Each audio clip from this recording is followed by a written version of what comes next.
diskusi kita ini akan sangat menarik. Saya juga adalah award di LPDP dan lulus dari Boston University MBA dari LPDP Kewirausahaan yang merupakan program juga yang luar biasa untuk mempersiapkan Indonesia untuk memiliki banyak pengusaha ke depan. Oke, sebelum kita masuk ke intinya, saya mau sapa-sapa dulu dong. Ini kira-kira peserta kita dari mana aja sih? Apakah ada yang masih di US atau di negara lain mungkin atau di Indonesia? Boleh dong di kolom Atau komentar ini kita janjinya apa? Kalian mau meeting kalau udah meeting. kita kita ramaikan ya. Untuk yang baru hadir, mohon jangan lupa untuk di mute dulu. Boleh dong kita ramaikan pada dari mana aja sih ini? Apakah lagi di negara studi, di kota mana? Di Boston kah? Di Michigan? Coba kita tes sambil ini untuk ngeramain di kolom komentar. Ada di Boston ya. Kak Shelly Boston juga, Mas Joko.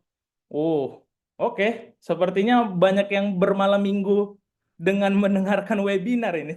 Oh, ada di China juga. Wow, luar biasa. Oke, selamat datang semuanya. I hope you guys bisa dapat juga apa yang diekspektasikan untuk mengikuti acara ini. Hari ini juga kita kedatangan tamu yang sangat spesial untuk membuka acara kita, yang menurut saya sendiri sih tidak perlu lagi diperkenalkan karena beliau sudah sangat terkenal. Kita kedatangan Pak Dwi Larso yang merupakan juga salah satu expert dalam bidang entrepreneurship. Juga kita juga menyambut di sini ada Pak Syauki ya, dosen juga di ITB. Selamat datang Pak Syauki. Acara ini kita akan dibuka oleh Pak Dwi Larso, Direktur Beasiswa LPDP. Kepada Pak Dwi Larso, saya berikan. Terima kasih Mas Yuda. Bismillahirrahmanirrahim. Assalamualaikum warahmatullahi wabarakatuh. Saya salam sejahtera untuk kita semua. Bagi yang sudah Lebaran, selamat berlebaran. Mungkin udah ada yang Sabtu malam udah berlebaran ya. LPDP. Indonesia kita pilih hari sekarang Minggu ya, hari Senin lebarannya sehingga 30 hari. Pak Sauki nggak tahu nih ikut yang cepat apa yang lambat ya. Kira-kira semuanya sepakat Ikut 30 pemerintah, hari. Mas. Ikut Semua, pemerintah. ya pemerintah 30 hari. Rekan-rekan semua, acara ini saya memang sampaikan ke Mas Joko nih. Eh, Acara yang sangat penting, saya tidak boleh terlewatkan, jadi saya ikut acara ini. LPDP tentunya hanya sebagian kecil dari usaha kita untuk menggerakkan kewirausahaan. Saya yakin betul ini ada Mas Syauki, sahabat kami sejak 2004 ketika saya pulang dari Amerika begitu setelah 9 tahun di Oregon State menggerakkan kewirausahaan dari ITB ya, tapi sebenarnya arahnya adalah untuk Indonesia. Karena kami yakin Indonesia tidak akan pernah maju kalau startup entrepreneurship-nya tidak maju. Jadi kalau ada istilah kabur aja dulu, fenomena itu, saya pikir itu fenomena gejala yang harus dicari akar masalahnya. Akar masalahnya menurut saya lapangan kerja bermasalah. Kenapa lapangan kerja bermasalah? Karena industrinya tidak berkembang. Kenapa industri nggak berkembang? Karena tidak ada calon-calon industri baru berupa startup ya. Nah, kenapa startup nggak berkembang? Karena talenta-talenta startup ini juga tidak dikembangkan dan ekosistemnya juga harus terus digerakkan. Jadi saya pikir masalah utama Indonesia menurut saya salah satunya adalah masalah startup ini. Dan pengalaman saya di Amerika 9 tahun mengajari saya bahwa namanya startup, new business, entrepreneurship itu selalu top mind, selalu top issue di Amerika, bahkan sampai sekarang. Jadi Indonesia yang harus segera menyadari dan segera bergerak untuk mengejar ketertinggalan. Nah, kami punya gambaran bonus demografi Indonesia terus meningkat ya. Artinya anak muda terus meningkat. Ini juga tekanan terhadap penciptaan lapangan kerja. Jadi kami sampaikan, saya baru tektokan WhatsApp dengan Ibu Hetifah, Ketua Komisi 10 yang membidangi pendidikan di Indonesia dan juga bicara dengan kawan-kawan yang ada di Dikti Saintex dan juga Dikdasmen, kami selalu mendorong pentingnya kewirausahaan. Ketika saya ditunjuk jadi Direktur Beasiswa 2020, program pertama kami yang muncul yang baru adalah beasiswa kewirausahaan master.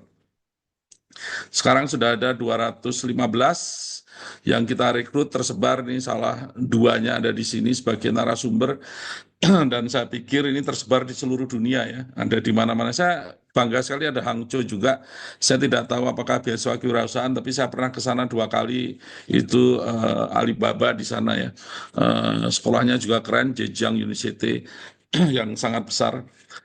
Jadi program beasiswa kewirausahaan ini kan master saja.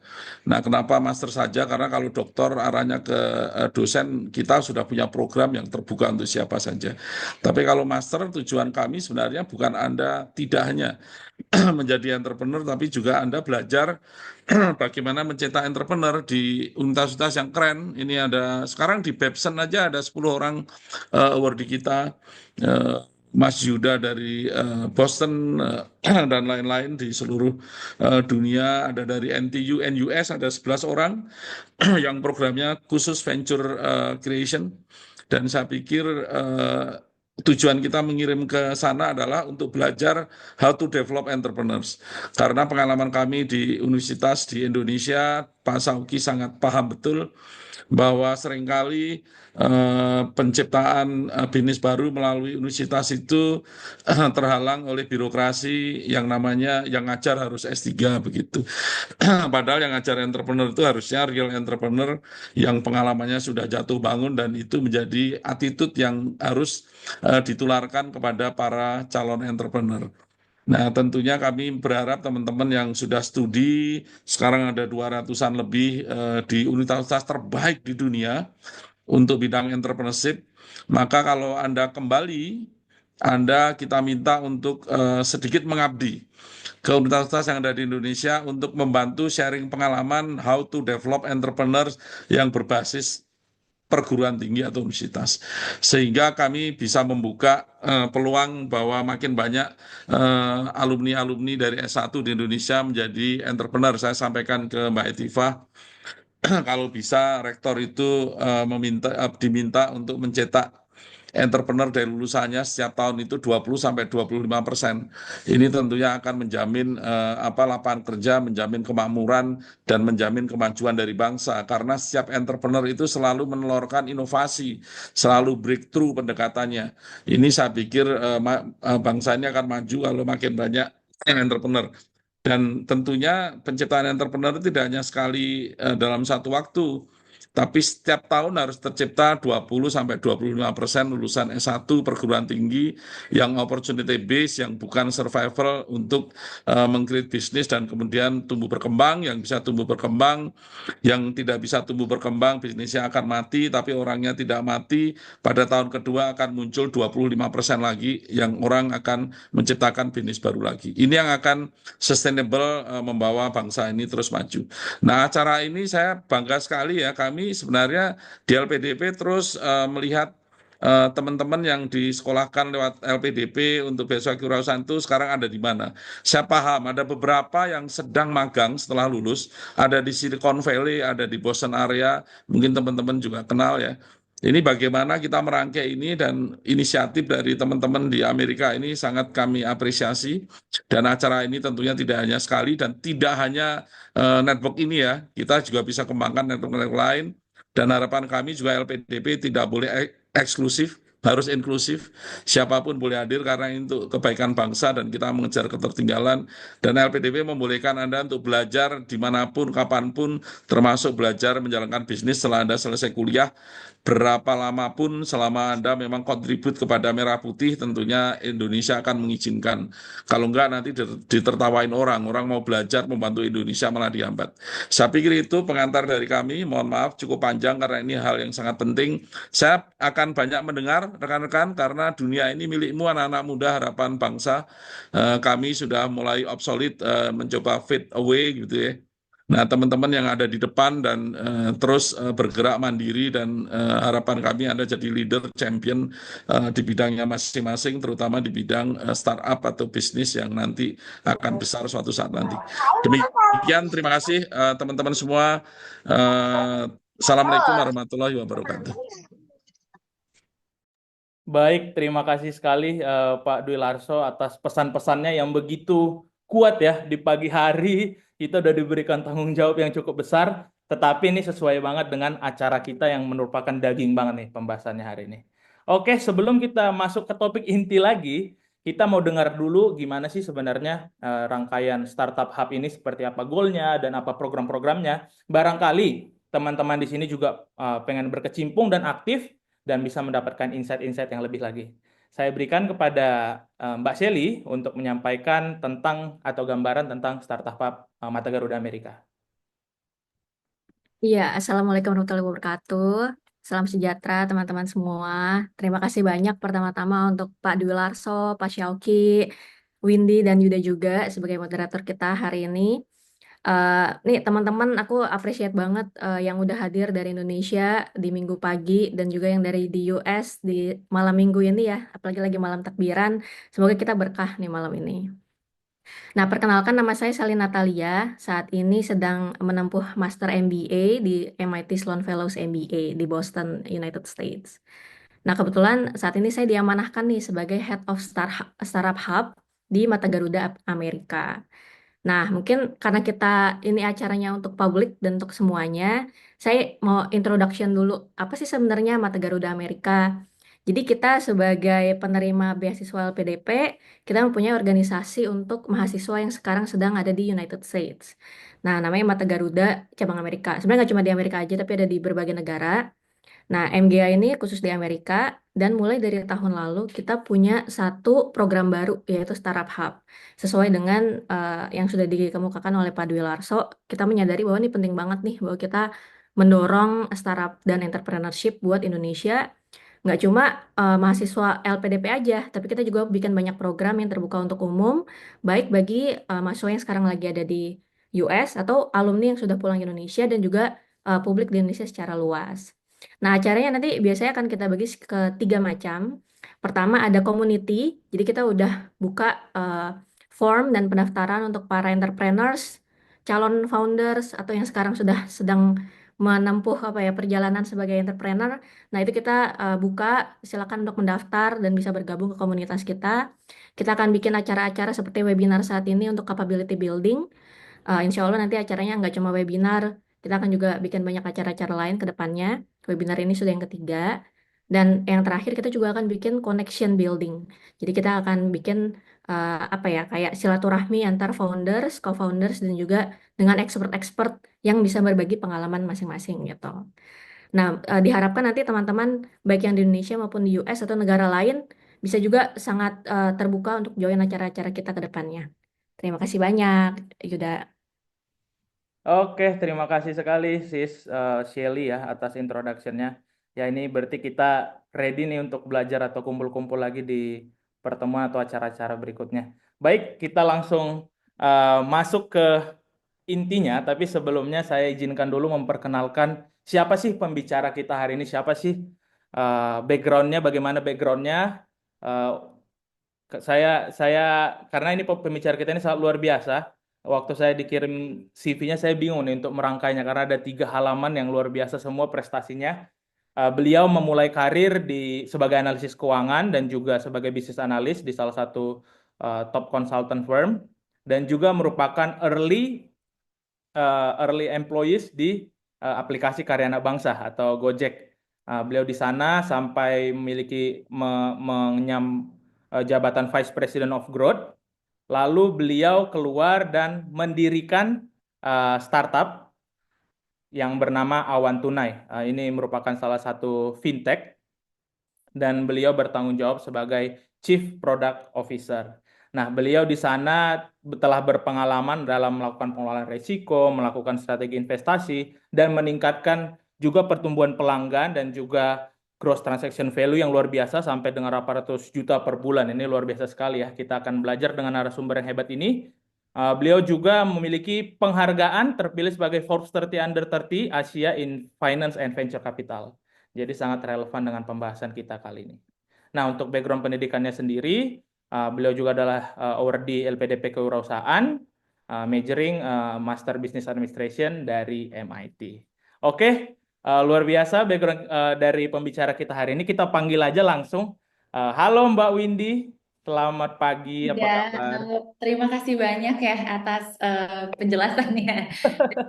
For the very kind introduction.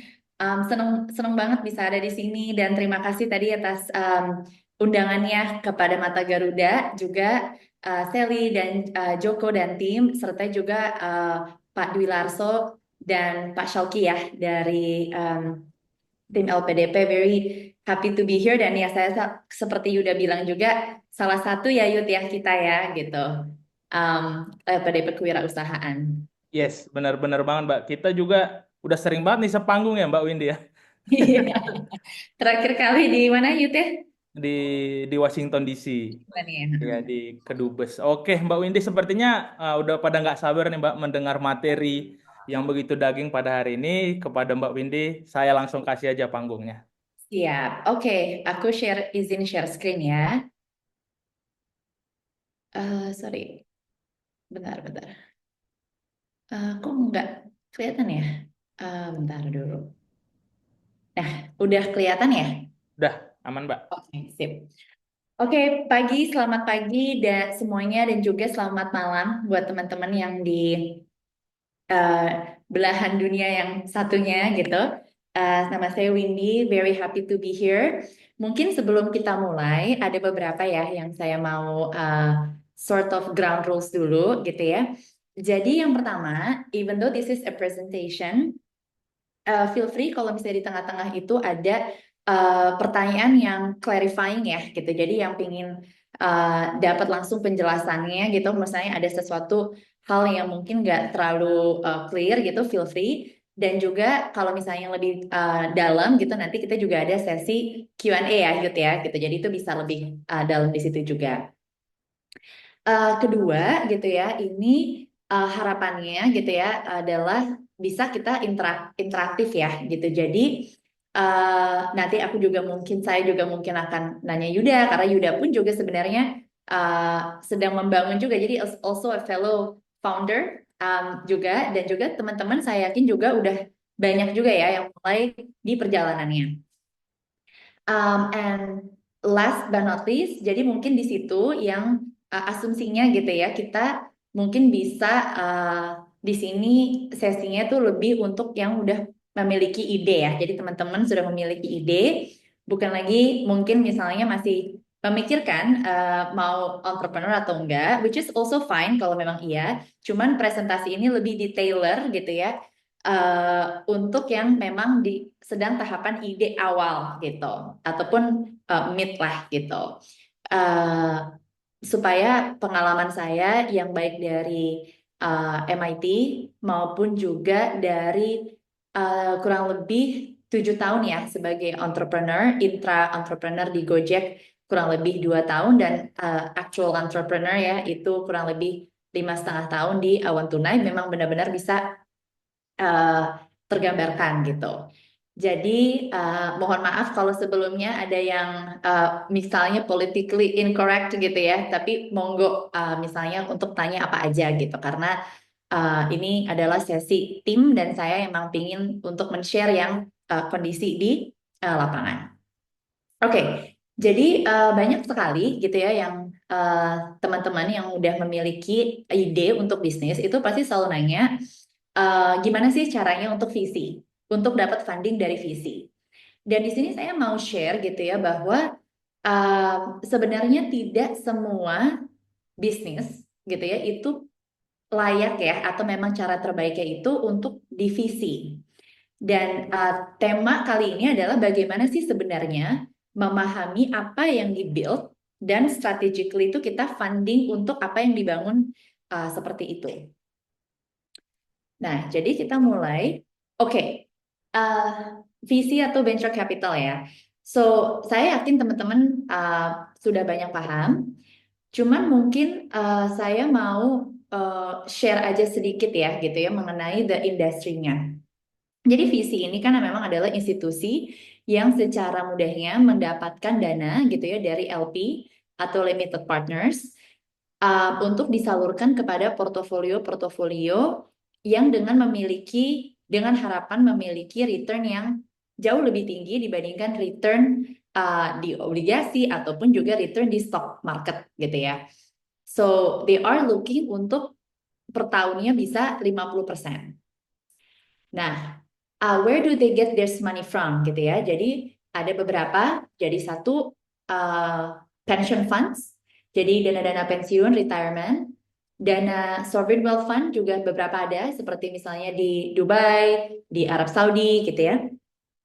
Dan juga banyak juga sekali fund of funds. Jadi fund of funds ini adalah fund yang memang dibuat khusus untuk menyalurkan ke VC.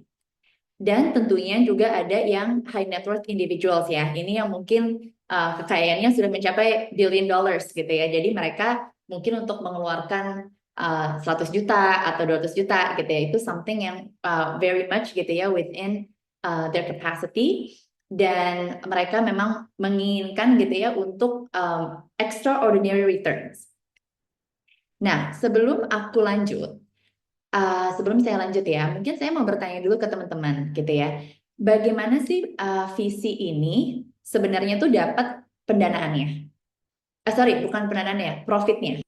Kenapa ini penting? Karena I want us to also understand ketika kita mau funding, kita mau raising fund, kita harus mikir dari segi the person atau the institution yang kita minta uangnya. So the first step adalah understanding dulu gitu ya. What is their incentive gitu. Nah, mungkin bisa disebutin di komen gitu ya. Apakah visi ini bagaimana sih visi gitu ya dapatnya? Apakah lebih dari ketika dia exit gitu ya. Jadi dari perusahaan ini ada yang sukses gitu terus exit gitu ya.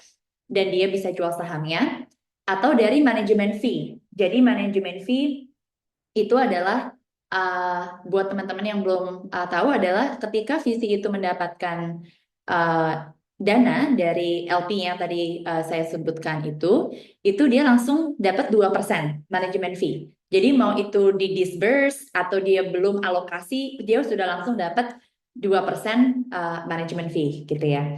Nah, kira-kira dari teman-teman gitu, bagaimana sih visi ini lebih banyak di mana sih sebenarnya profitnya? Mungkin bisa di-share ya di komen sambil kita understand juga. Ya, gimana? Bisa satu atau dua aja kali ya Kak Windy ya. Ya, Satu manajemen fee kah atau dari exit? Oke. Nah, ini ada Mas Ida dari exit. Itukah kenapa visi selalu menanyakan exit strategi? Kita tampung dulu. Oh, dari exit masih pakai tanda tanya semua ini Mbak.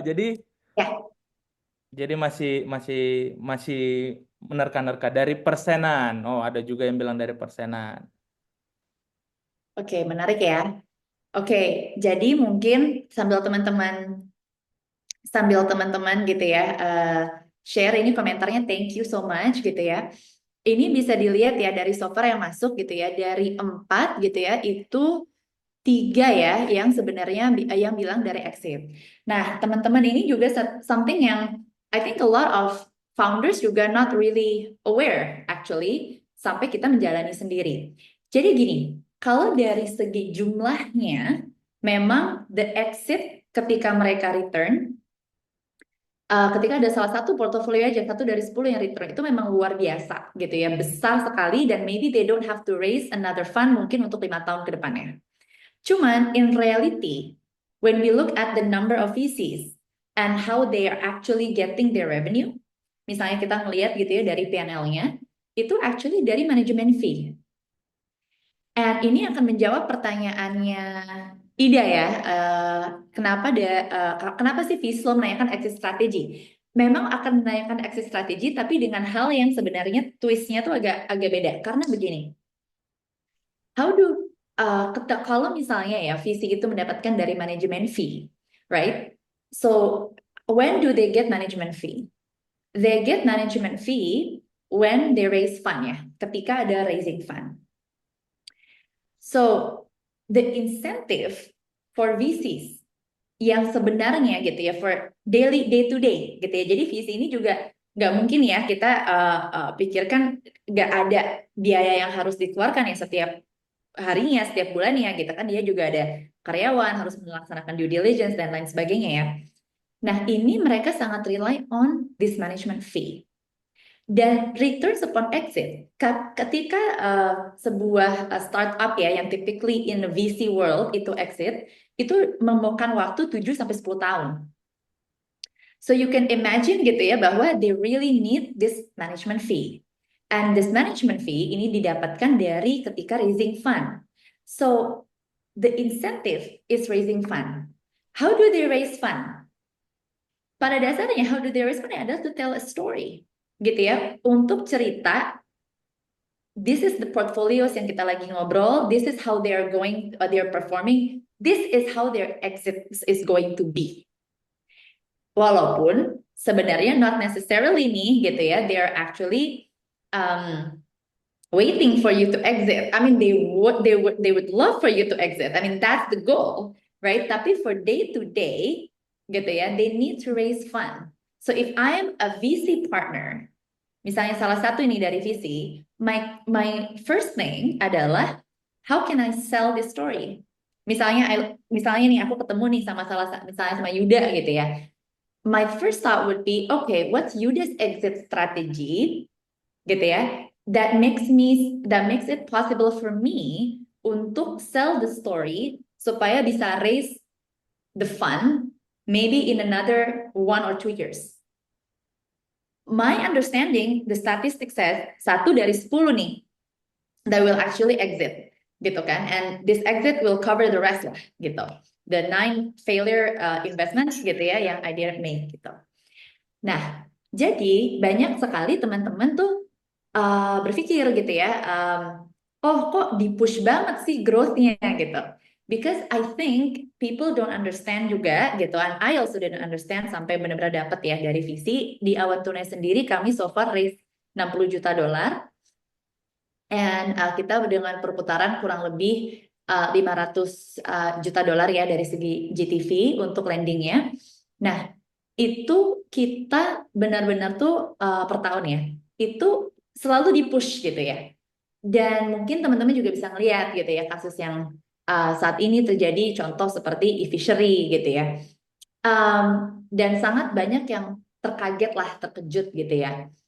And I want to spend some time here karena untuk kami yang di dalam yang sudah memahami how VC works, it is very normal sebenarnya. The fraud is not normal, it shouldn't be happening. Tapi the push, the pressure, from the investor to the founders gitu ya is very real. Dan kasus e-fishery tidak saja hanya terjadi ya di Indonesia gitu ya. Jadi bukan Indonesia aja, enggak. Tapi we have Zilingo di Singapura, we have Theranos juga di US gitu. We also have WeWork, right gitu, that has raised hundreds of millions of dollars gitu ya. Why I'm sharing this is that when buat teman-teman gitu ya, is very important is not to have to align the business dengan your funding. And karena visi ini banyak banget nih gitu ya yang bertanya gitu kan, and typically is their first gitu ya, their first option. So I feel I wanted to spend some time here gitu ya. Okay. And we'll talk about a bit more di sini ya, kita akan mendalami lagi founder shares after investor payback. Nanti kita akan dalami lagi. Cuman yang aku ingin share di sini karena this whole, so we're playing a game sebenarnya ya gitu. So we need to be with people yang we are aligned with. Terutama when we are playing a game di mana the returns atau required returns itu sebenarnya adalah kurang lebih 50% per tahun. Which is really, really huge number. Bukan impossible ya, but it's a huge number. Okay, here are some numbers gitu ya, talking about exit value gitu. Jadi tadi udah sempat saya share ya. Jadi 50% required growth untuk mengkompensasi 9 startup lain dari 10 startup ya yang fail gitu. Jadi we don't know which one gitu ya kan, dari segi investor pasti mereka nggak tahu yang mana yang akan fail, mana yang akan sukses. So they require the same growth 50% yearly for all of the ones that they invest in. Nah, This is apa ya, in the left gitu ya, we look at the diagram. Ini juga kebetulan saya dapatkan juga dari MIT, Entrepreneurial Finance. Jadi bagaimana sih sebenarnya distribusi uang gitu ya ketika sebuah um, startup itu exit gitu ya.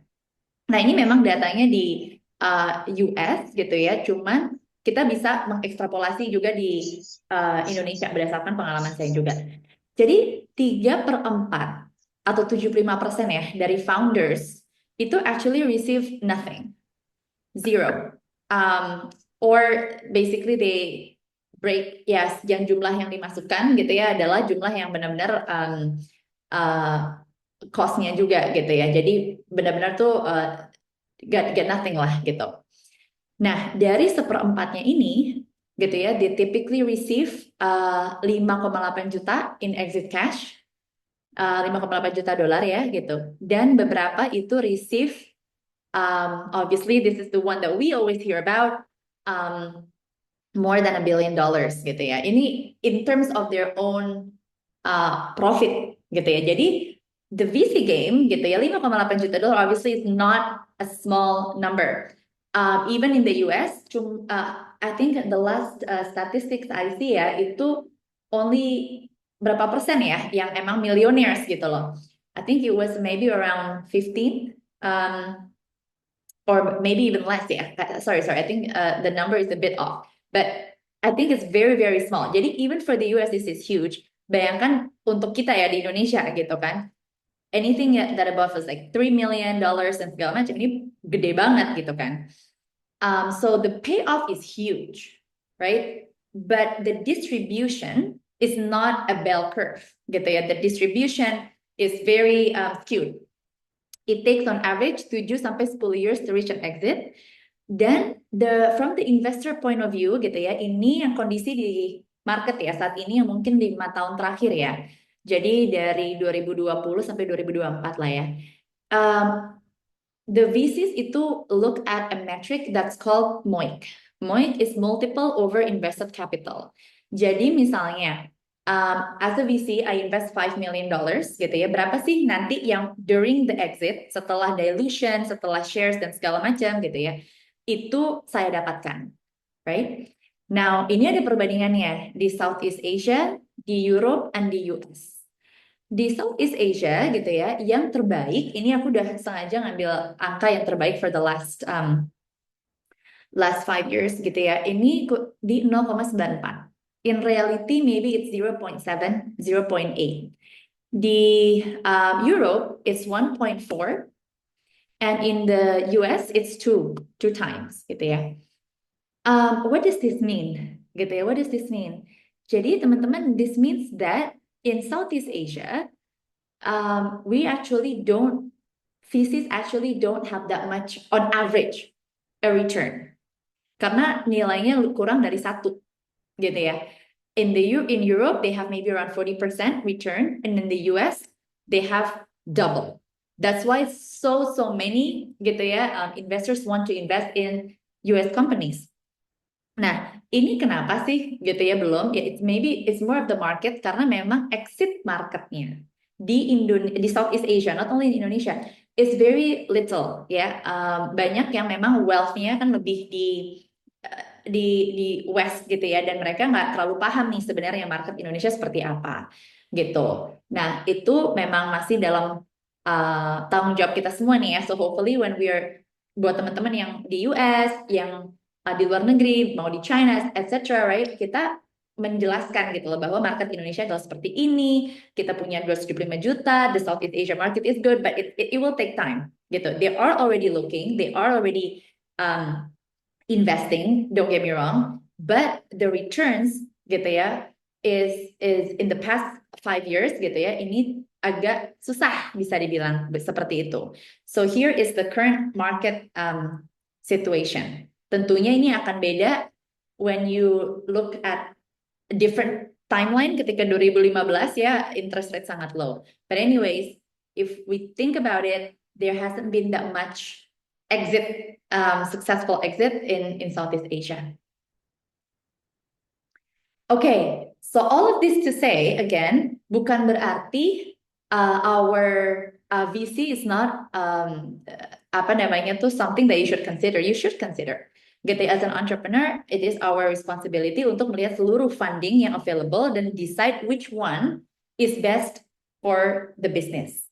Nah, this is beberapa pertanyaan ya yang saya kemarin itu sempat berpikir gitu ya, apa sih sebenarnya yang buat teman-teman yang mungkin bisa di take away dari sini. Dan one of them I think is this test gitu mungkin ya sebagai tes awal ya, bukan berarti ini apa ya fix gitu, tapi more or less gitu ya. Ini ada 5 pertanyaan that hopefully teman-teman bisa consider before going to a VC atau in the funding strategy. Oke, so tadi gitu ya, yang pertama adalah, can this be a $100 million revenue company in 7 until 10 years? So the time of exit is 7 until 10 years. They typically want to have 1 billion in terms of valuation. Multiple-nya biasanya 10x. That's okay. That's normal untuk VC ini, sehingga we have to have at least 100 million lah gitu ya. This is when we're talking about the ideal company ya gitu.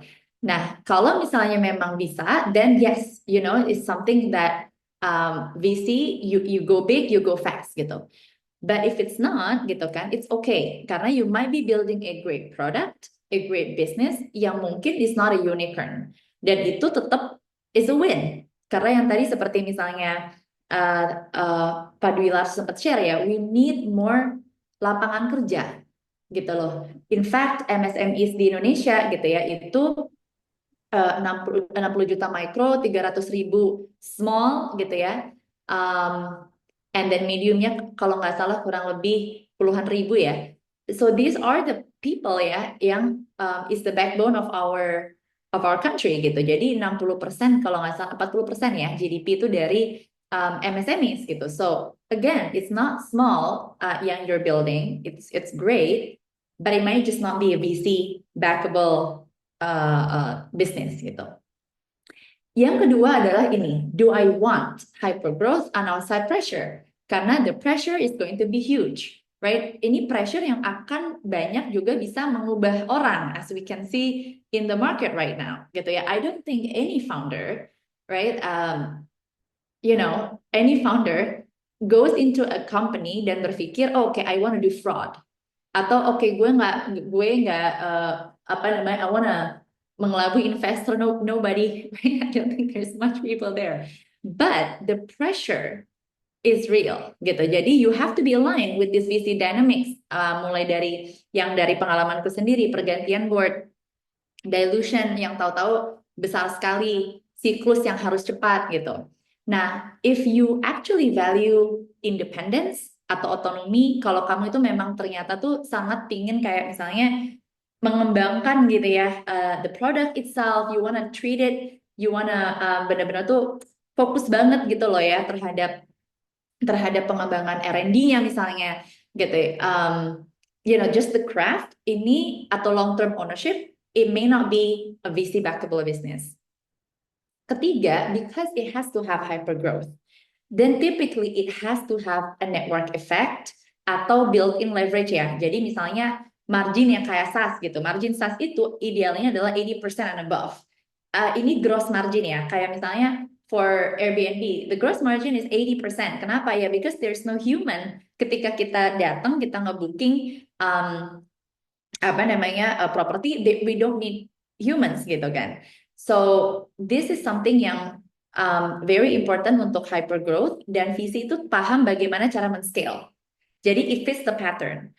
Nah, kalau misalnya teman-teman ada yang misalnya pingin lifestyle business gitu ya, contoh apa sih misalnya kayak I don't know, salon gitu ya, yang ataupun misalnya kayak contoh misalnya kemarin gitu ada juga yang AI, preventive AI gitu ya, tapi untuk klinik-klinik gitu ya, dan tidak cukup besar jumlahnya gitu ya, itu mungkin atau deeply personal, it may not be a VC backable.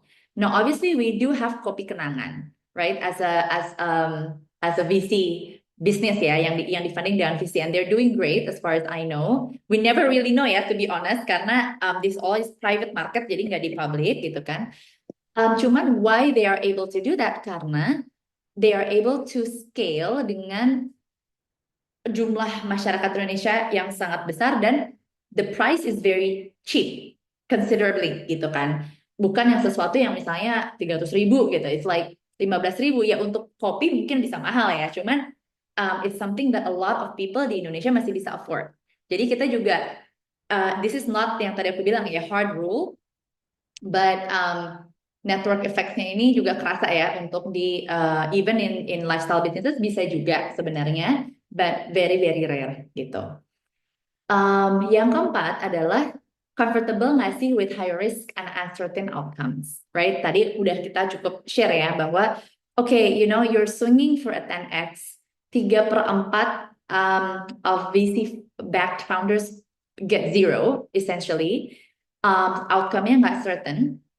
However, when you do get it, it is, you know, amazing gitu kan. It is so amazing gitu. Bahkan ada juga yang foundation yang well we see Bill Gates, juga ada juga Wadhwani gitu ya. Itu dia an AI entrepreneur dari India, imigran. He sold his company for $9 billion. Now he's giving away half of his wealth lah gitu. So again gitu, it's uncertain, high risk, tapi dengan high risk ini juga high return. So it's not good if you want stability. If you're in a position of life di mana you know you need stability, misalnya you want to master pendalaman skill, you don't like volatility, you know it's may not be the best gitu ya.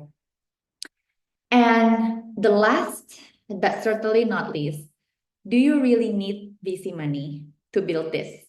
Jadi yang VC backable ini adalah yang capital intensif ya. Jadi benar-benar di depan ini harus besar gitu. So for example, misalnya electric vehicle itu nggak mungkin ya buat pabrik.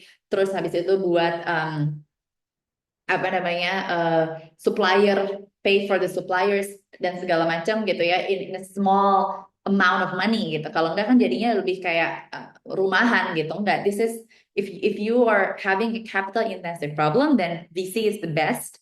One of the best routes gitu kan. But if it's not, kalau misalnya you can still grow without it, you keep control, yeah, it's not necessarily a VC. You need to go to VC. Jadi ada dua quotes dari two of my favorite VC investors. Satu James Currier, he is the founder of NFX, and kedua adalah Paul Graham yang founder of YC, Y Combinator. And I think this is really good. Jadi kedua, so they both of them they said VC is a tool to pour fuel on a fire, bukan untuk menciptakan itu gitu. Jadi ibaratnya if udah jalan, tapi masih lebih perlu lagi nih gitu, kayak untuk dikobarkan gitu ya apinya, tapi bukan untuk menyalakan api gitu. This is I think a lot of people misunderstood gitu ya, bahwa kayak we want to go to VC so it can be the start. Enggak gitu. In reality, that's not such a good strategy because of the growth and of course the returns that's required. Dan yang kedua adalah ini even Paul Graham ya, yang founder YC sendiri gitu ya, itu pernah diatribut untuk bilang bahwa look, don't raise VC kecuali kalau misalnya nggak raising itu holding you back. Right? Holding back dari mana gitu? Of course dari scaling. So the right moment when ideally you want to raise VC gitu ya adalah when you really feel bahwa ini adalah sesuatu yang bisa scale, you need capital intensive, you absolutely know bahwa it's a game gitu ya. Ini yang you're in a game untuk bisa quote unquote juga ya gitu, membantu VC untuk raise management fee, right, while also helping your business grow gitu. Jadi I think those are the little bit about VC ya gitu. Hopefully it's helpful. Now wait, let me see what time we have. Okay, 9:50 ya, berarti maybe in another 10 minutes. Okay, now I want to leave juga dengan di sini karena on the more of calculation ya gitu, on the understanding bahwa when you get into a VC, how do we calculate the shares gitu? Nah, so let's say gitu ya, ini teman-teman earning company-nya sekarang itu worth 10 million gitu. 10 juta dolar nih valuasinya. Atau jadi maksudnya dihargain gitu company-nya 10 juta. Teman-teman udah raise 7 juta dolar post money. Ini angkanya bisa apa aja, cuman I just put this 10 and 7 untuk make it simpler gitu ya. Sehingga berarti yang masih tersedia nih, let's say untuk founders, untuk ESOP dan lain-lain lah ya, itu 30%. Imagine simply put kita 30%. Now, ternyata gitu ya, you sold the company at 12 million. How much do we earn?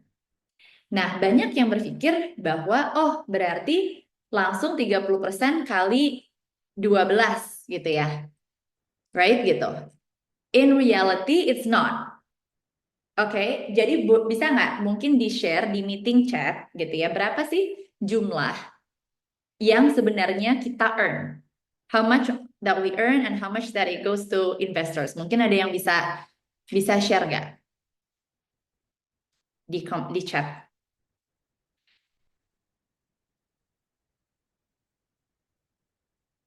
Kalau nggak, aku akan lanjut aja. Tapi hopefully ada, nggak apa-apa, just throw a number. It's again ya, ini nggak yang benar-benar apa sih, ya Yud ya, nggak yang Agak nggak berat ada sepertinya nilainya ini Yud. pertanyaannya Mbak. Nah, itu tuh.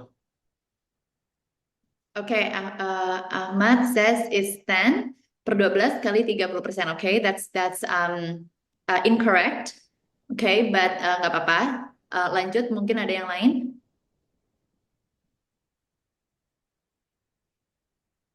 Oke, mungkin langsung aja ya teman-teman. Jadi ini very very important.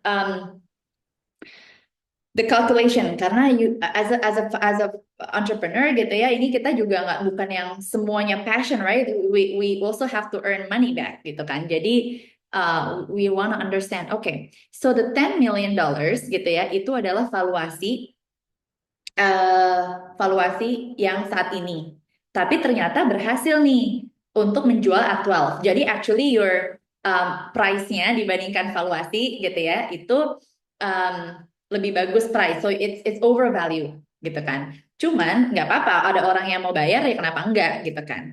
Nah, dari 12 juta ini gitu ya, kita udah raise 7. Jadi the first thing you have to do adalah pay back the 7 million.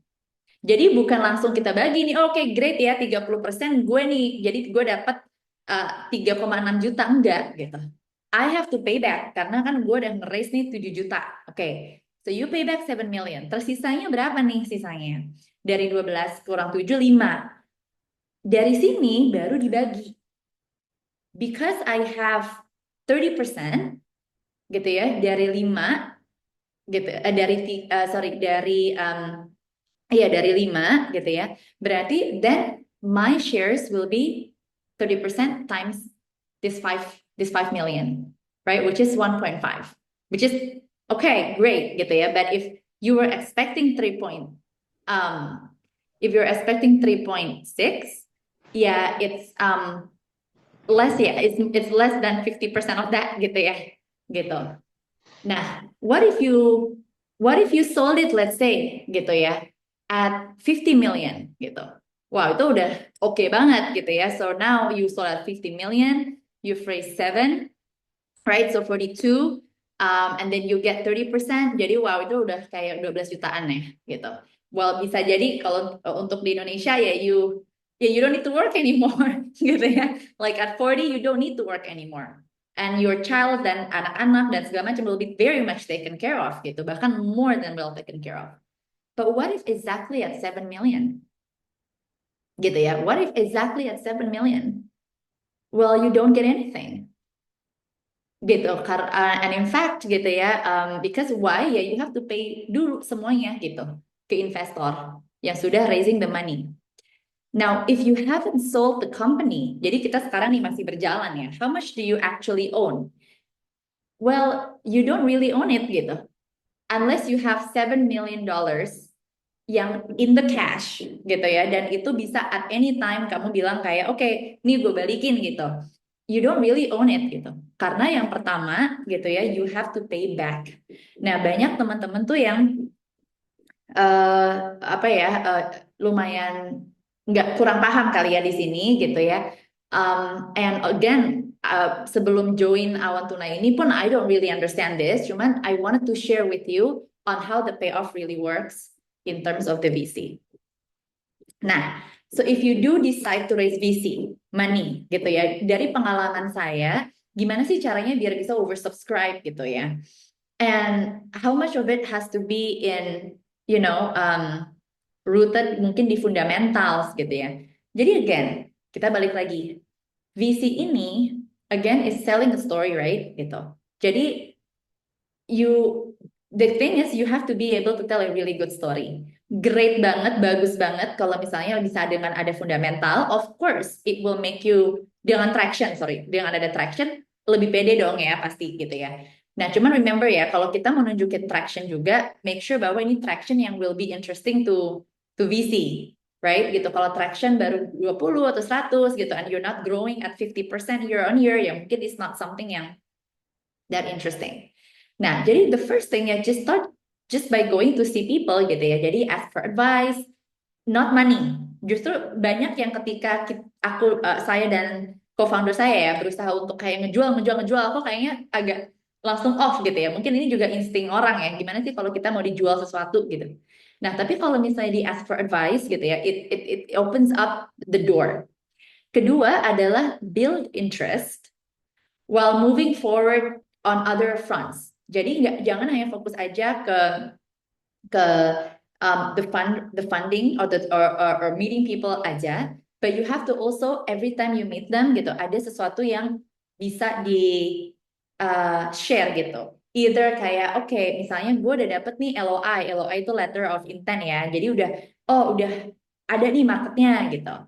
Atau misalnya ternyata udah berhasil nih gitu. Ada advisory board misalnya yang ternyata misalnya kalau misalnya di fintech gitu. Kami di fintech terus misalnya advisory board-nya adalah komisaris bank gitu ya. Itu sesuatu yang luar biasa gitu. Itu memberikan kredibilitas terhadap fintech itu yang luar biasa lah gitu.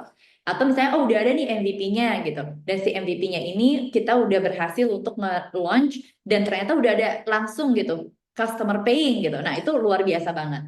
Right? Or team yang misalnya we actually get somebody yang dulunya tuh ex Facebook gitu ya, working on marketing, misalnya kayak ada marketing tools gitu, misalnya kayak App Annie, misalnya you want to build the Indonesia App Annie gitu. Nah, yang tim yang relevan dan sangat talented itu juga bisa building interest gitu. Nah, then you want to basically decide on the round size. Nah, there's a concept called inflection point. Banyak orang tuh even seasoned founders juga is not really clear on the inflection point. Jadi gini, again, ini balik lagi it's a story right for VC ya. Jadi you have to have inflection point di mana kayak when I get misalnya I'm just throwing a number ya. Misalnya 30.000 merchants menggunakan POS saya gitu ya. Dan itu bisa membuktikan our accuracy of underwriting dari 90% menjadi 95%. That's an inflection point gitu ya. Karena itu untuk di dunia lending sangat-sangat luar biasa. Dari NPL penurunan yang bahkan 1%, 2% pun itu luar biasa. Nah, jadinya we want to raise minimum size-nya itu harus sampai inflection point. Karena kalau misalnya nggak nyampe inflection point and then there's not really much ya yang bisa di show, the next time mau raising the round, it might be a down round gitu. Orang udah nggak tertarik gitu. So it has to be an inflection point. And again, ini the spirit adalah it's a risk gitu. So you wanna prove something gitu karena. So this is an inflection point. The round size have to be larger than inflection point. Dan obviously will be lower ya than your ability to raise gitu. Jadi kalau misalnya gimana nih kalau rounds ternyata inflection my ability to raise itu nggak sama atau misalnya bahkan lebih kecil dibandingkan my inflection point. So either it is better to have another source of funding atau hire somebody atau a co-founder ya in our case yang memang bisa untuk raise. Makanya untuk for co-founding teams gitu ya sometimes just having apa ya, a founder yang emang benar-benar bisa raise itu tuh actually karena ini we're playing the game of raising story gitu ya, itu luar biasa banget. It can get you really really far even though misalnya the business itself is not so good, right? And unfortunately it will catch up kayak kasus-kasus fraud, right? It will catch up, but you won't be bankrupt in the maybe untuk 2 atau 3 tahun, right? Again, do you want to be in that position is up to you gitu ya. And then ada juga yang kadang-kadang founders menjustifikasi nggak apa-apa yang penting gue raise dulu nanti we will build it gitu. But again, right? It's a bet gitu ya.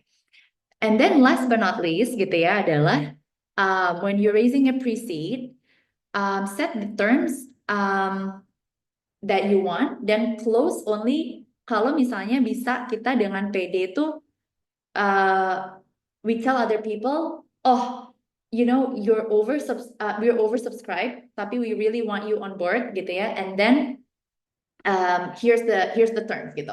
Kenapa seperti ini ya gitu? Kok kayaknya arogan banget gitu? Enggak sih sebenarnya gitu. Karena when you wanna go into this game of the VC gitu ya, ini you do want to be in a position of strength gitu. Jadi the moment misalnya nih teman-teman ngerasa wah gila ini ide bagus banget gitu. I'm so sure dan emang nggak hanya yakin aja tapi juga dengan ada validasi gitu ya bahwa ini bakal gede nih gitu. And you would be doing a favor, bahkan sampai kayak harus kita ngerasa nih kayak orang nih kok aneh ya kalau nggak mau invest di kita gitu ya. Nah, that's the best time to raise VC gitu ya. Jadi it's not for yang menurut aku ya lagi main-main gitu ya. I think you do want to raise a VC when you are sure.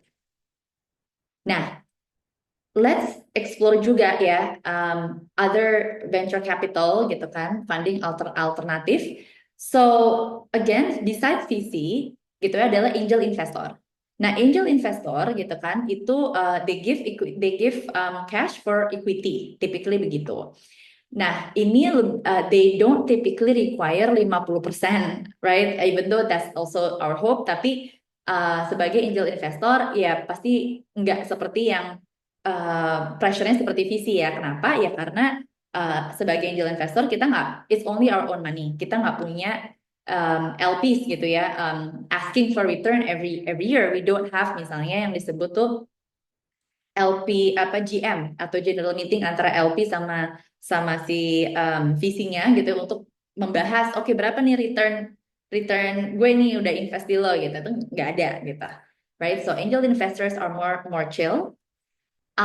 There's also yang sekarang udah mulai muncul ada revenue base atau fluctuating future revenue. Jadi ini bisa dikasih juga oleh angel investor gitu ya. Biasanya juga dikasih angel investor atau institusi-institusi small. Nanti aku bisa share beberapa namanya yang bilang bahwa oke, gini, gue nggak ngambil saham gitu ya. Gue nggak ngambil saham, tapi aku ngasih pinjaman gitu dan nanti dibayarkan itu berdasarkan si revenue-nya gitu. Jadi kalau misalnya revenue-nya cuma sekian berarti bersekian persen. Kalau ternyata oh bagus banget ya kita ngikutin aja gitu. Jadi misalnya 20% gitu ya, tapi tergantung sama si revenue-nya. Bukan yang kalau kayak debt itu kan fix ya. Setiap bulan oke, harus bayar misalnya sekian puluh juta gitu in debt gitu, enggak gitu.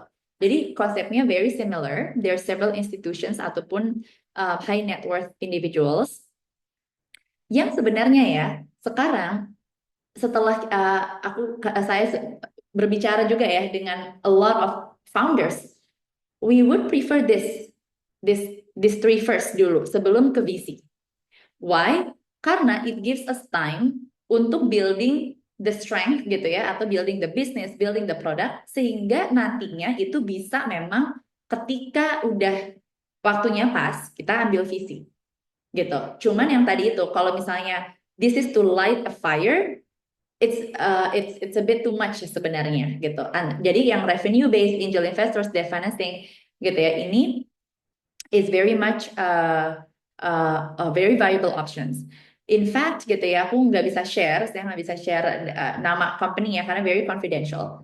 But there is a founder di Indonesia yang tidak pernah raise VC, right? And then dia hanya raise dari friends and family, jadi angel investor. EBITDA-nya itu $10 juta per year. Right now orang ini punya half PE, udah bukan VC lagi nih, udah PE untuk mau beli dia gitu. Jadi dia 100, how much does he get? 100%. Right? He doesn't get, dia nggak perlu bayar dulu gitu ya, karena biasanya udah dibayar dulu ke angel investornya. But anything yang dia coba dia pinjam itu pastinya harus dibayar dulu. Tapi selebihnya ya dia masih memiliki 90%. So when the company is sold, let's say ya, misalnya cuman dia EBITDA 10 juta, let's say even just double, right? Even double 20 juta. How much does he get? $18 juta gitu. Sedangkan kalau yang tadi gitu ya, yang misalnya nih kita kayak udah VC, kita raise besar banget, kita jual ya not so much gitu ya, ataupun even at a 10x valuation gitu ya, itu jumlah equity kita masih bisa lebih kecil dibandingkan jumlah yang kita dapat bisa jauh lebih kecil karena nantinya kita persentasenya juga kecil banget gitu. So again, ini ada pros and cons lah everyone. Nah, so tailor the fundraising. Jadi jangan sama pitch deck-nya ke semuanya gitu, karena each of these investors akan meminta atau memiliki pertimbangan yang berbeda. Kalau for angels gitu ya, friends and family round, it is about you first and foremost gitu ya. Ini personal track history, inspiring story, and obviously ini goes without saying ya. Sorry, ini aku lupa deh ngomongnya. It all goes without saying that you have to be sure gitu ya about your business. Profitability-nya gitu ya, profitability you have to have a path there, but you want to tailor more untuk your inspiring story, kenapa you want to do this, your personal track history. Kalau debt gitu ya, debt contoh kayak misalnya kayak di sini di Indonesia ada namanya Karma Club ataupun Modalku gitu ya, itu we have to be sure on the stabilitas of the cash flow. Jadi kalau misalnya udah berjalan, memang udah punya satu cabang, and then you wanna expand untuk cabang kedua, this is a great way. Karena then you just have to pay the amount gitu kan of debt, tapi udah stabil nih cash flow-nya dan dia nggak punya ekuitas gitu. Jadi when you sell it gitu, nah ataupun nanti ada dividen, it's all dari punya teman-teman gitu. Yang ketiga ada revenue base. Ini masih baru banget sih sebenarnya. So a cup yang di Indonesia masih ada yang namanya GenV, di India ada yang namanya GetVantage. But basically ini yang tadi aku bilang ya, jadi mirip debt, tapi dia lebih baik lah karena dia tergantung fluktuasi revenue-nya. Nah di sini tapi tetap akan pinginnya pasti profitabilitas atau cash flow stability sama inspiring story. Karena they need this inspiration lah ya gitu untuk percaya bahwa oke, walaupun kita nggak fix tiap bulan, tapi we will get there in the end kok. We will get back our investment. And then last but not least, of course, VC, including accelerators ya gitu. And these are some of the early stage yang lumayan sering di Indonesia, Insignia dan Intudo. I think we've already talked about and obviously there's so many ya kayak Alpha GWC, ACV dan lain-lain. But again, I think we've talked in details ya about this VC exit potential and scale is going to be number one, right? Inspiring story, yes, about the founder. I would say about the team juga. Cuman it was true in a different setting. Pas tahun 2015 gitu ya, itu was very true karena basically the cost of the fund was 0% gitu ya. Cost of interest rate borrowing was 0% gitu. Jadi investor itu bisa aja pinjam uang di bank, they are not charged anything karena it's 0%, and then they put into VC gitu. Jadi lumayan lebih relax pas tahun 2015 sampai tahun 2020. And then we hit the tech winter 2020 sampai 2024. And again gitu, it's not just enough on the story anymore. Karena now investor udah bilang, well look, kita return on your end kok cuma segini. kalau misalnya kita taruh misalnya di saham atau S&P gitu ya, ini kita masih segini gitu, masih kok kurang lebih sama, sedangkan resikonya jauh lebih rendah gitu. So again, kalau the way I see it ya gitu, um, for VC adalah exit potential and scale sih, tetap yang in this time itu penting. Okay, so this is the last this is redefining success. Jadi sukses itu nggak hanya ya ketika IPO, tapi juga pas di acquisition, acquire, or even secondary sales, cash flow positif. Ada beberapa yang cocok gitu ya. I will just skip this because of time. Nah, cuman I wanted to go back mungkin untuk ini ya, final thoughts-nya ya, build what matters ya. Oh, ini ada Sylvie ya. Sylvie mau ada yang clarifying question kah? Iya, Kak. Oh, tapi apakah aku boleh tanya sekarang apa nanti pas Q&A ya? Atau bebas If nanti di... it's a deep question, nggak apa-apa nanti Oke. aja. Tapi kalau ada sesuatu yang kayak nggak jelas, nggak apa-apa, Sylvie. Feel free to Oh, ask. enggak sih. Mau tanya sebenarnya apa ya? Lumayan panjang nggak clarifying the what you just explained. So Okay. I remember you mentioned about. I'm sorry, it was so noisy here. I remember you mentioned about how a business di Indonesia bisa punya revenue 10 juta dolar dan lebih, dan I also know that there are some startups and companies di Indonesia yang juga fraud dan lain sebagainya gitu sih. Dan I'm currently lagi study di SIPA Columbia, which is I'm very interested in impact investing. Ya. Pengen tahu sih Kak, kayak from your side, kira-kira bisnis seperti apa sih yang di Indonesia itu secara traction revenue itu bagus, karena misalnya I want to do Regen Act misalnya, regenerative agriculture. But mungkin di Indonesia dengan banyaknya fraud mengenai agriculture, dan ternyata nggak semudah itu juga untuk operate dan run agriculture business di Indonesia with the local context and everything, the risk and everything. Jadi kayak revenue yang kita potentially dapat sama risknya itu nggak apple to apple gitu loh. Nggak apa ya, nggak berjalan line lah gitu. Maybe you can share more about like the trend, the type of business, type of sectors yang di Indonesia itu run very well. The race bisa kita, there are so many solutions for the race, but also we don't only generate the revenue, but we can create impact within the country. Yeah, thank That's you. perfect. Thank you so much. I will answer nanti ya. Yang pertama ya, Sylvie, during the Q&A session. Okay, so thank you. I think that was a very, very insightful question. Now, before we go in answering the question, gitu ya. Jadi, just the final thoughts on building what matters. Jadi, yang pertama ya, even before we go into fundraising adalah know your business.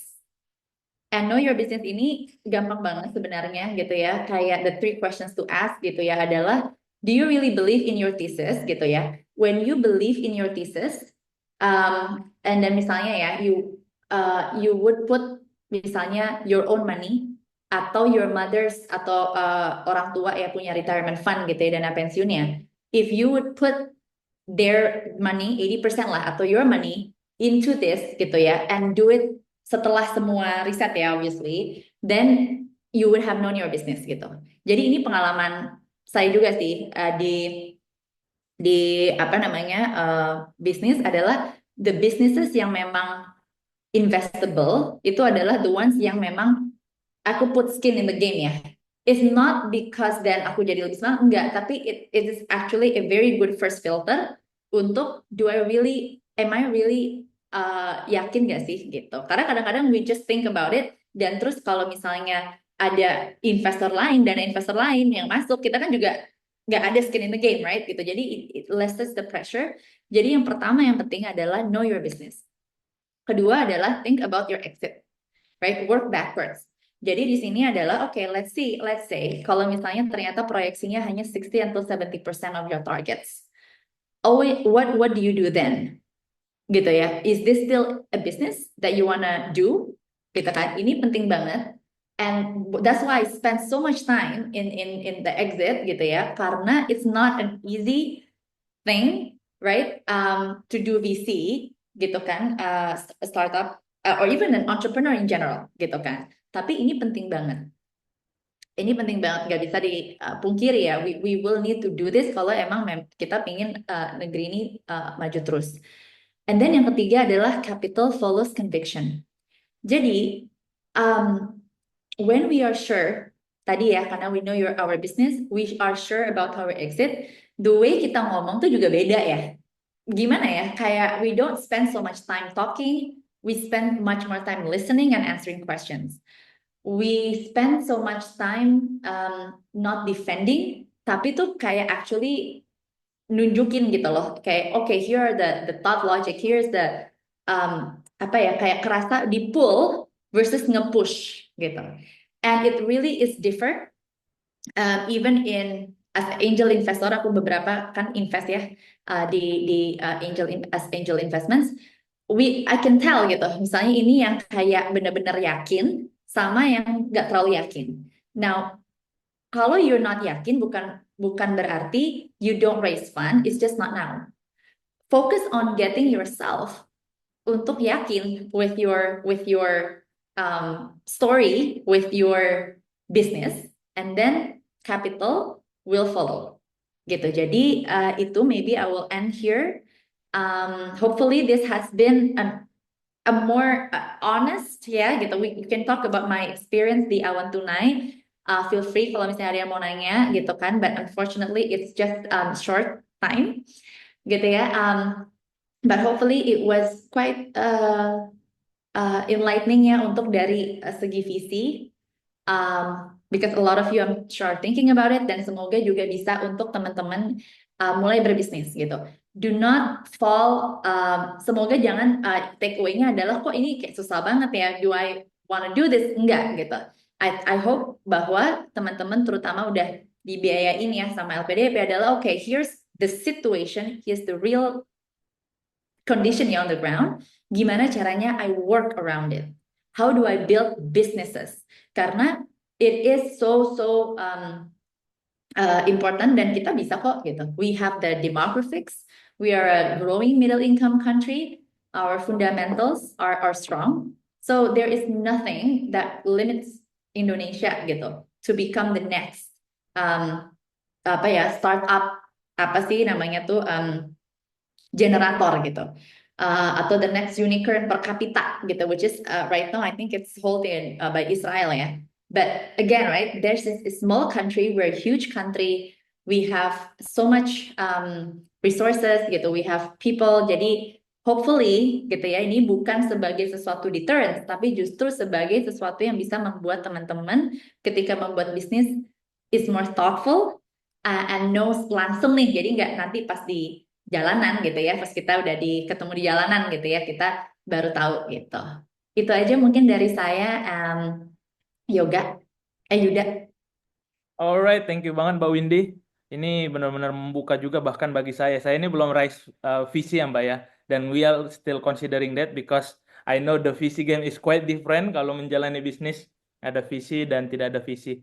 Oke Mbak Windy, mungkin sebelum kita nanya pertanyaan lain, mungkin bisa dijawab dulu pertanyaan dari Sylvie tadi Mbak. Oke, boleh Sylvie. Jadi tadi Sylvie pertanyaannya adalah which sectors ya Sylvie ya yang kira-kira itu is promising ya Sylvie in Indonesia gitu ya.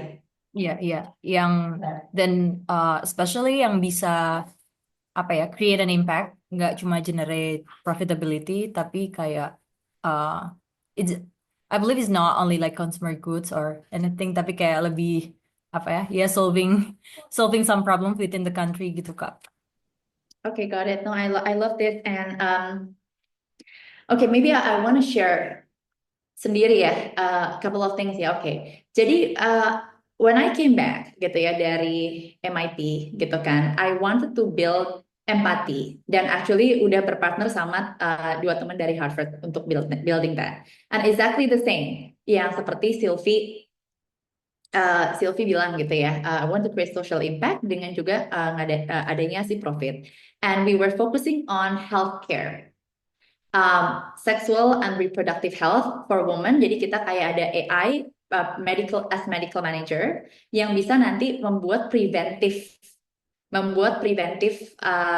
treatments, recommendations gitu, dan kita mau jual di klinik-klinik, kita akan jadi bagian lah dari si klinik-klinik itu, so we don't start from zero.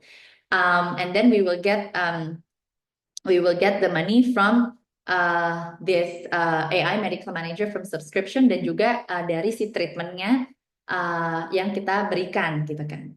Nah, so it was a social as well as profit gitu. And healthcare is something yang very very important ya di Indonesia gitu kan. Nah, however, Sylvie, to be honest with you, when I went through that whole 6 months journey, gitu kan, and at the end of it, I decided to basically close ya this. Kenapa gitu? Karena gini, in Indonesia healthcare for our people ya, itu yang paling penting is either kuratif, menyembuhkan, atau estetik, memberikan penampilan yang lebih baik. There is not preventive, not yet. Even though the fact is 30 cost itu bisa dikurangin gitu ya, up to 30% gitu. So we talk to insurance, we talk to bahkan Admedica is one of our partners, we talk to clinics, hospitals. So what I'm trying to say adalah gini, it is not impossible, right? But it's very hard to have two metrics at the same time. Maksudnya a social impact and profitability. Look, the way I see it, ini just me. The way I see it, gitu ya, there has to be something yang precedence. Now, my good friend Ayu, she's the founder of Duanyam, and I think she's one yang memang bisa seperti itu, right? Gitu. And then, but when we were talking, gitu ya, dia juga share bahwa, okay, I wanted this to take it to the next level, to VC level. I want to create a marketplace. It didn't work, right? Gitu. Karena apa? VCs is very profitable, and what she is trying to build has also social impact into it, gitu. Jadi, what I would say, Sylvie, because I love the social impact adalah, I wouldn't give a definitive answer ya, Sylvia, but from my experience, this is what I would do. Define what impact means for you. Gitu ya, which sector that you want to see, what is the impact that you want to see, right? Kalau aku waktu itu kan adalah, okay, I want to see more people, women, terutama di sexual reproductive health, itu lebih taking preventive care, right? Gitu. Dan, atau sebenarnya penciptaan lapangan kerja aja udah social impact. Karena in that case gitu kan, kayak Gojek gitu, you have a lot more room to play, right? Tapi in my case, it was very specific, it was very preventive, and that's why I had to close it down, because I wasn't interested in providing something that is not delivering the impact, karena impactnya kecil banget gitu. Nah, once you have done that, second, find a transaction. What do I mean by a transaction? It's not an idea. Okay, it's an actual transaction yang saat ini orang itu nggak bisa untuk menemukan, untuk memenuhi. Jadi that's also something yang kita belajar ya pas I was doing the 6 months ini. On empathy adalah the transaction that people were looking for are transactions untuk suntik vitamin C atau glutathione. They were not looking for transactions di mana, you know, aku bisa nih gitu ya untuk kayak solving this problem yang berkaitan dengan preventif gitu. Jadi the idea is so good, tapi sebenarnya it's not solving a transaction. In business, it has to be a transaction gitu. Nah, so a lot of it, di mana sih ada transactionnya? Sometimes also in B2B. So B2B is a really good market. I really hope people spend more time in B2B. Even di Awan Tunai, we spend so much time di B2C awalnya, and then kita dapat banyak banget with less risk di B2B gitu. So I don't have Sylvie, unfortunately, an answer. Karena when we do it, it's just so hard, and it has to be really di observe ya gitu. But I would say define what impact is for you.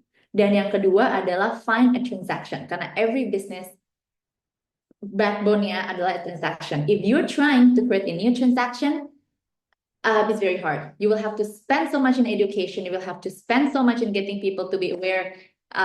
Capitalnya nggak efisien nanti, gitu. Thank you, Kak. That is very insightful information because sometimes when we're the entrepreneurs, we just, the adrenaline boost and everything, and we just so biased with the fact. Yeah, thank you so much. No, I think that was a really good question. Alright, thank you Sylvie, thank you juga Mbak Windy buat jawabannya. Kita masih ada banyak pertanyaan ini Mbak. Kira-kira mau jawab satu lagi atau seperti apa Mbak Windy? I think I have to answer maybe two lah ya, dua lagi ya. Ini Alright, perfect. Oke, langsung aja ini ada dari Andrew. Mbak Windy, what happens if the startup fails and can repay the money given by the VC? Can you give real example in Indonesia? oke. Ya, jadi nggak bisa sebut nama ya, karena again a lot of this kan very confidential ya gitu. Oke, and I guess this is also kenapa banyak orang yang pingin VC juga gitu ya. So when a VC fails, unless you have to check ya, makanya in the legal, unless memang ada klausanya yang specify you have to pay, you don't have to pay anything. That's why it's kayak orang itu mikirnya, oh it's risk free. Ya, in a way mungkin ya, right gitu. Tapi there's also other risks ya that you have to do gitu kan. Cuman basically when a company fails, let's go step by step gitu ya. Jadi misalnya when a company fails and then they will have to speak to the board, right? And then the board will then see, okay, how much do you have in the cash? How much can we sell? Okay. And this person, this company will then have to pay all the salaries first, all the debts, all to the suppliers, all to the salaries. Itu unfortunately gitu ya, itu tetap harus berlangsung, right? And VC will not give you more money for that. Pokoknya intinya ya udah, you have to deal with your own obligations. Jadi ada teman saya yang emang startupnya udah raise jutaan gitu ya, kayaknya lebih dari 10, and then unfortunately during COVID dia tutup. The first thing that he did was dia harus ngedata seluruh obligasinya dia. Bayangin ya, itu even when you're bankrupt, you still have to pay pesangon. Okay? And per year itu beda. Jadi misalnya setahun 2 kali, kalau udah lebih dari 2 tahun kayaknya 4 kali gitu ya. So, you still have to do that. You still have to pay the suppliers. Nggak bisa, karena kalau nggak, kamu dibawa ke pengadilan. And that's actually what happened to this person. Dia dibawa ke pengadilan juga sama si supplier-suppliernya. Nah, thankfully he was able to sell some of the assets. Jadi dia jual lah aset-asetnya dia, inventory yang belum terjual, dia put it at a discount, dia inilah pokoknya selesai gitu ya. And then dari sisanya gitu, duit yang dia kumpulkan gitu kan, itu kalau masih ada sisa has to give back to the investors berdasarkan persentase mereka. Okay, in this case, even if you own, let's say 30% of your shares, in this case enggak, you have to 0% sampai ininya kebayar. Tapi nggak bisa investor bilang bahwa oh kan gue udah invest $1 juta misalnya, ada salah satu investor ngomong gitu, ya nggak bisa ada invest $1 juta. He will only ask from the percentage of shares yang dia punya terhadap cash yang saat ini dimiliki. Terus setelah itu ya typically the founders don't get anything ya.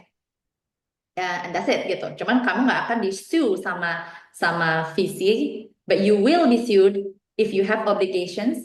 Dan typically you will have obligations karena kan akan ada karyawan. Jadi begitu sih step by stepnya of what happened ya when a company yang udah raise VC had to be shut down. Alright, thank you for the clear explanation, Mbak. Ini ada pertanyaan lain. Untuk VC backable yang retail itu ada nggak sih contohnya sebenarnya? Apakah ada contoh juga live businesses yang VC backable? Oke. Apa namanya Yuda? Ini ada juga yang dari chat, itu berarti gimana? Enggak ya? Oh, Nanti. itu yang dari chat justru aku bacain, Mbak. Oh, kamu dari chat ya? Udah Ya. banyak juga ya. Oke. Jadi pertanyaanku malah nggak aku sempat tanyakan. Nanti ya Yud ya. Private ya gitu. Aman. Kalau detail tuh apakah VC backable atau tidak ya? Oke. Thank you Shannon for the questions. Jadi Typically enggak, okay? Like in a general, typically enggak. Okay, we don't see misalnya chains of salons atau chains of clinics gitu ya, itu tuh diinvest oleh VC. Typically enggak gitu, unless aku juga udah tahu sih kondisinya. They act more like a PE. Jadi instead of asking for the typical 20% misalnya ya di seed, they ask, no, I want 50%. There are VCs yang call themselves VCs, but they ask for 50% upfront. It's a very predatory share sebenarnya gitu ya to ask. Tapi ya kalau ada founder yang setuju ya that's the case gitu. So typically enggak. Cuman again tadi yang contoh ya misalnya lifestyle business itu ya kayak contoh kopi kenangan, Fore Coffee. That's a lifestyle business gitu ya. For the longest time nggak ada kan yang masuk gitu. Cuman I think kayak itu kenapa bisa? Karena ya ternyata they fulfill the number one VC requirements gitu, which is 50% growth, scalable, quite scalable di Kenapa? Karena Indonesia ini unik, 275 juta orang, right? Do you see a coffee shop being invested VC di, I don't know, di EU atau even in the US ya? I don't think sekarang ada ya. Dulu Starbucks, if not mistaken, dia dari debt dulu ya. Dia, sorry, friends and family, debt. Terus habis itu, I don't know whether they have VC, kayaknya enggak deh. But, Ada so, juga. enggak kan ya? Enggak ya, Yot ya? Ya, jadi, ya, so again, gitu ya, itu typically enggak, right? Cuman yang tadi hopefully aku bisa share adalah as long as you fulfill the VC requirements sih, Shannon, gitu, doesn't mean you cannot, gitu. Cuman typically sih enggak. Karena lifestyle business ini returnnya kalau klinik ya, let's say klinik net profit 15% margin. Oke, ini yang aku belajar ya. Growth-nya gitu ya, it's bersyukur 15%. Typically it's 10%. Ya, jadi as a VC yang enggak gitu. Right? Kecuali I have misalnya as a VC, I would think, aku tahu soalnya ada yang di Filipina that's actually invested by a VC, but the deal was really PE. This is not a VC deal. 50% more guaranteed return, which again, right, in VC, there is no guarantee return, right? Like it shouldn't be, but again, somebody says yes. So typically enggak ya, Shannon ya. I hope that answers the question. Oke, thank you Mbak. Ini last questions maybe ya Ya. daripada nggak terjawab berkaitan dengan IP di Ya. Indonesia, seberapa care visi terkait IP dan apakah cukup untuk mendaftarkan IP di US atau EU atau perlu juga di Indonesia saja atau saya perlu harus daftarkan di US atau EU? Gimana Mbak kira-kira? I love this question ya. Oke, so first of all gitu ya, ini bagus banget pertanyaannya gitu ya, karena ini udah langsung dikaitkan sama exit strategy. So in the US, IP ini as an exit strategy itu gede banget, gede banget. Because why? Because they've seen the market for this gitu. Dari mana? Who buys this IP? Big companies. Contoh in the case of healthcare ya gitu. It's also in the case of technology. I can share a few. But people buy companies actually buy this IPs. Kayak contoh ada tuh namanya tuh Lilly ya. Apa ya, Ellie atau Lilly gitu pokoknya in healthcare gitu ya, in the US, very large chain.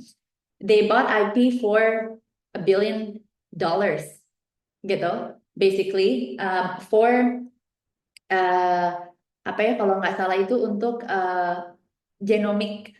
I'm sure Nova will understand this more, but like for a genomic a DNA breakdown gitu.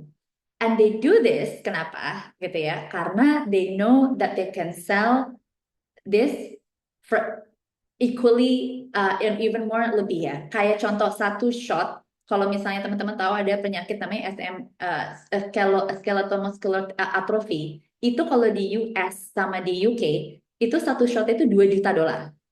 So if you're buying an IP for $1 billion, again ya, kita ngomongin again ya, VC ya. If you're buying an IP for $1 billion and one shot is $2 million, it's a no-brainer, right? You will pay for the IP.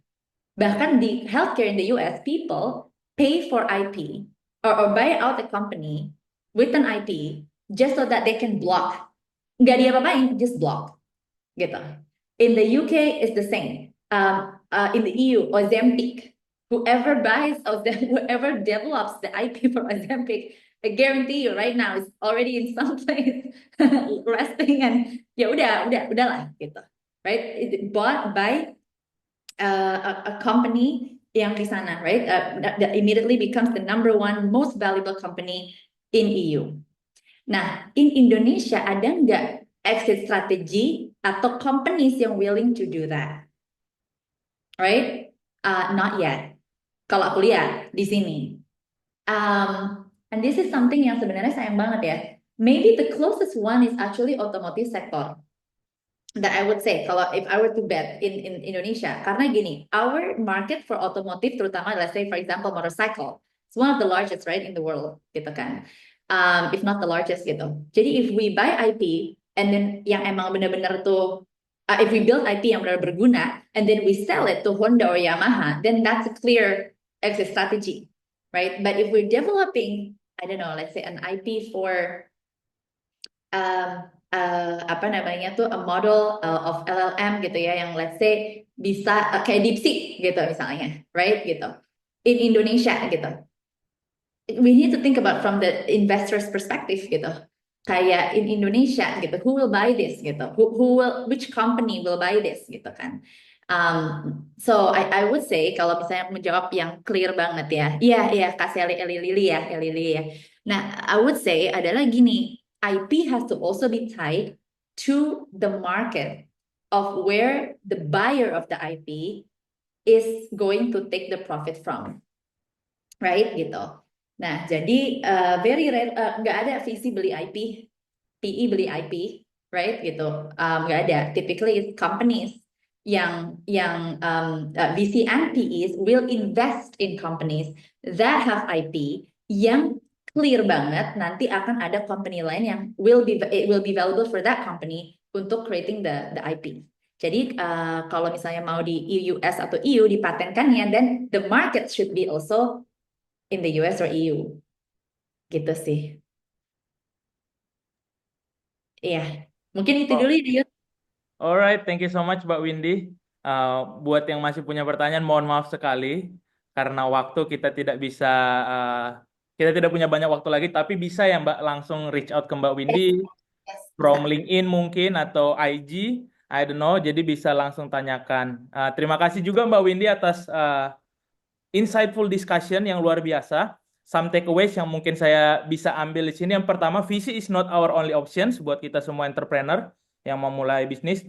Pun kalau kita decide mau VC, kita harus lakukan assessment dulu. Are we ready dengan segala tuntutannya dan segala playbook yang dia miliki, gitu kan?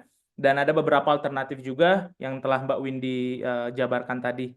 Terutama pertanyaan yang menurut saya paling monhok, apakah kita mau menaruh all in skin in the game dalam ide kita? Itu juga mungkin salah satu refleksi yang kita harus bisa jawab. Oke, sebelum kita tutup, kita akan foto bareng habis ini, tapi ada pesan-pesan sponsor dulu dari Ibu Direktur Startup Hub kami berikan kepada Mbak Seli. Ya, terima kasih banyak teman-teman semuanya.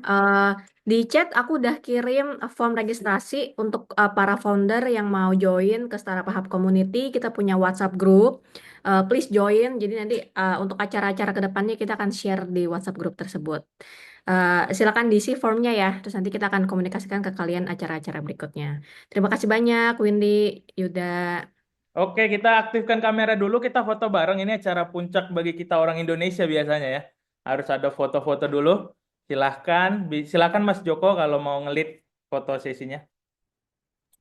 Oke, jadi silakan dibuka kameranya dulu ya, teman-teman. Oke, 1, 2, 3 halaman pertama, 1, 2, 3.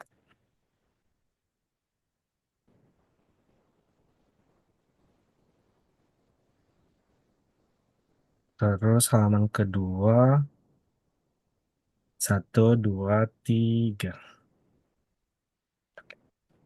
Sip. Oke, terima kasih sekali Mas Joko. Baik, terima kasih teman-teman semua yang hadir, Pak Dwi Larso dan juga rekan-rekan Mata Garuda, pembicara kita Mbak Windy. Sampai bertemu di pertemuan berikutnya. Itu ada email juga disampaikan Mbak Windy kalau kita mau ngobrol-ngobrol lebih lanjut atau nanya-nanya lebih lanjut. Oke, terima kasih semua. Thank you Take all. care semua. Happy Selamat weekend. berlebaran. Selamat. Maaf lahir batin. Oh iya, selamat Selamat Hari Raya Lebaran Idul bagi yang Fitri. merayakan. Mohon maaf lahir dan batin. Selamat Mohon Hari maaf lahir Raya Idul batin. Fitri. Terima kasih. Terima kasih.